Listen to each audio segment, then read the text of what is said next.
कौन आपको क्या लगता है कि अल्कोहल ब्रांड बनाने के लिए किसके साथ काम करना बेहतर है? कोई बॉलीवुड अभिनेता, कोई पॉप स्टार या कोई ऐसा क्रिएटर जो अब बड़ा बन चुका है?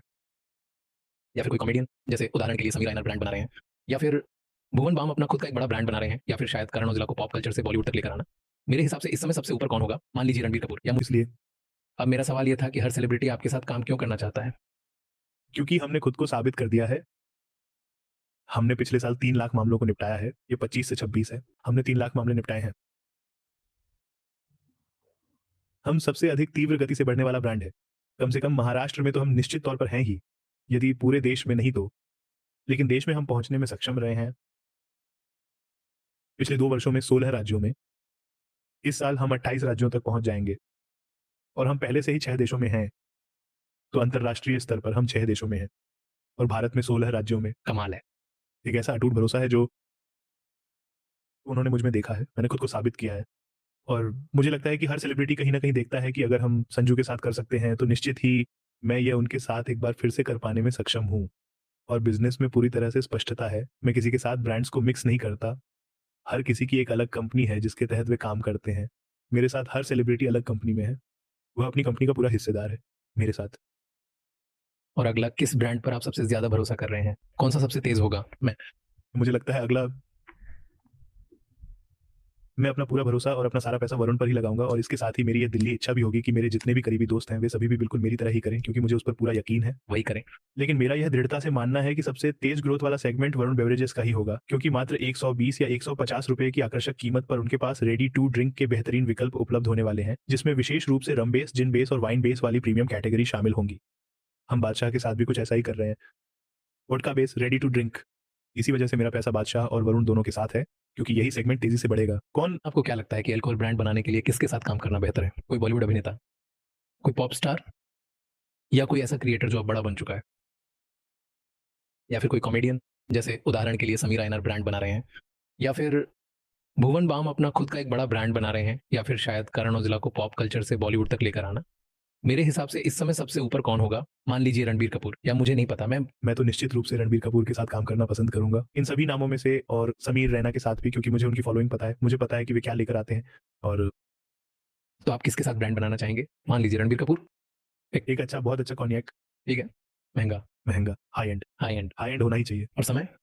समय के साथ कुछ मजेदार हो सकता है, कुछ ऐसा हो सकता है, हो सकती है। लेकिन आप बियर में नहीं जाना चाहते है ना? नहीं जाना, लेकिन समय के साथ मैं बियर में करता, उसकी ऑडियंस बहुत बड़ी है। युवा। हाँ, उनके श्रोताओं में युवा वर्ग अधिक है, अधिक चंचल। वैसे लेकिन ब्रीजर टाइप शॉट भी उसके साथ काम नहीं करेगा। ये होगा, ये रेडी टू ड्रिंक विकल्प समाया के साथ भी काम करेगा, लेकिन मेरे लिए तो ये पहले ही जा चुका है। ठीक है, तो आप गुणवत्ता पर अधिक खर्च करेंगे बजाय इसके कि मैं क्या करूंगा। मैं करूंगा। लेकिन तुम ऐसा नहीं करोगे। मान लीजिए कॉन्सेप्ट मार्केटिंग, ब्रांडिंग, ये सारी चीजें।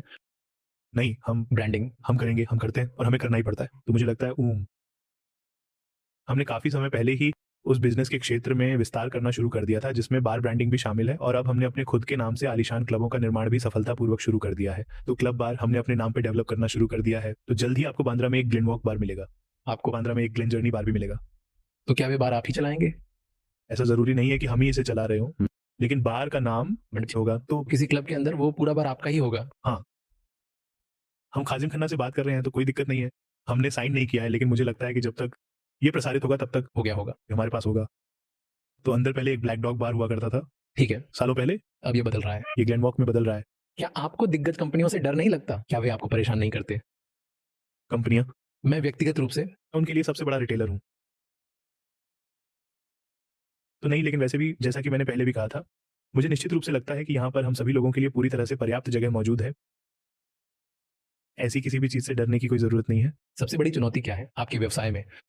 लाइसेंस की बात करें तो रिटेल में और एक मैन्युफैक्चरिंग कंपनी चलाने में आपको जितने भी लाइसेंस चाहिए होते हैं और जितनी सरकारी मंजूरियां लेनी पड़ी आती हैं, वही सबसे बड़ी और कठिन चुनौती होती है।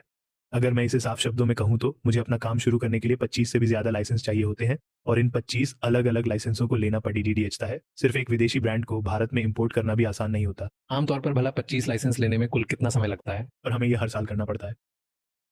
आपको ये हर साल करना पड़ता है। हर राज्य के लिए हर साल आपको ये प्रक्रिया अलग अलग करनी पड़ती है। तो आपकी लीगल टीम तो बहुत खुश रहती होगी। सोचिए, हर साल 31 मार्च के बाद आप अपना पहला महीना इसी में बिता देते हैं। आपको इसे प्राप्त करने में ही लगभग 60 दिन लग जाते हैं। ये सुनिश्चित कर लें कि आपके पास सभी लाइसेंस मौजूद हैं, क्योंकि तब तक आप अपनी शराब नहीं बेच सकते। जैसे आपने संजय दत्त को साझेदार बनने के लिए कैसे राजी किया? आप उसे जानते कैसे हैं? आप उनसे पहली बार कब मिले थे? मेरी मुलाकात संजू से 20 साल पहले हुई थी। क्या ये 20 साल पहले की बात है? हाँ, 20 साल। साल पहले। आप उस समय क्या कर रहे थे? आप उनसे क्यों मिले? ये क्या था? अंधेरी में मेरा जीवित तरल पदार्थों का एक उद्घाटन हुआ था। मुझे लगता है कि आप इसे जानते हैं, स्टार बाज़ार मॉल। इसलिए मैं चाहता था कि वो एक था। तो मुझे लगता है कि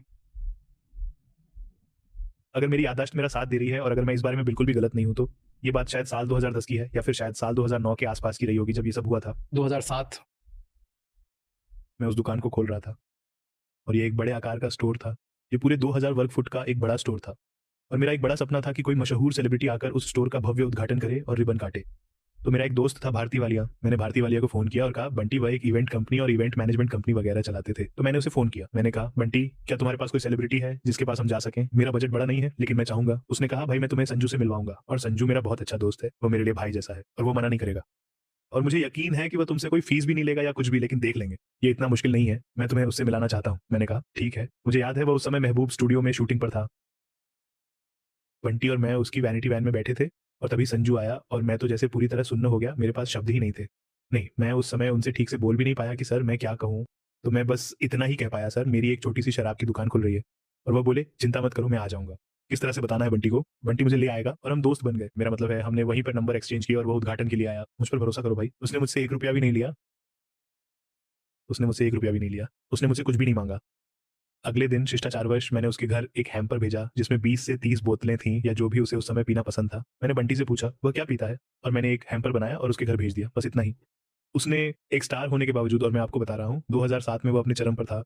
हाँ, और वह ऐसा ही इंसान है। लेकिन आप मुफ्त में क्यों आते? मुझे बिल्कुल भी पता नहीं है। मुझे बिल्कुल भी अंदाज़ा नहीं है। शायद ये बंटी के लिए प्यार की वजह से था। मैं ये नहीं कह सकता कि उसने मुझ में कुछ देखा या ऐसा कुछ भी था। क्योंकि मैं तो बस 25 साल का एक लड़का था और मुझे नहीं लगता कि हमारे बीच किसी भी तरह की कमर्शियल या किसी और चीज़ को लेकर कोई और बातचीत हुई थी। तो ये उसकी दोस्ती के लिए, बंटी के लिए प्यार था और उसने कहा कि वह आएगा और उसने कहा, बंटी ने कहा, चिंता मत करो, मैं वहाँ रहूँगा। और मुझे याद है कि बंटी उन्हें उनके घर से लेकर आया था और वहाँ तक लाया था और वह हमारे स्टोर में 1 घंटे तक रहे। मेहमानों, ग्राहकों, मेरे माता-पिता, मेरे बड़े भाई से बातचीत करते रहे। मेरे पास अभी भी वह तस्वीर है जिसमें मेरा भतीजा है, जो अब 22 साल का है और उस समय वह 3-4 साल का था। मेरे पास वह तस्वीर अभी भी है। जब से मैंने शुरुआत की इन 25 सालों में मैंने कई बड़े ब्रांड बनाए हैं और हमें किस चीज़ के लिए पहचाना जाता है? मेरा मतलब है हमें खूबसूरत स्टोर के लिए पहचाना जाता है।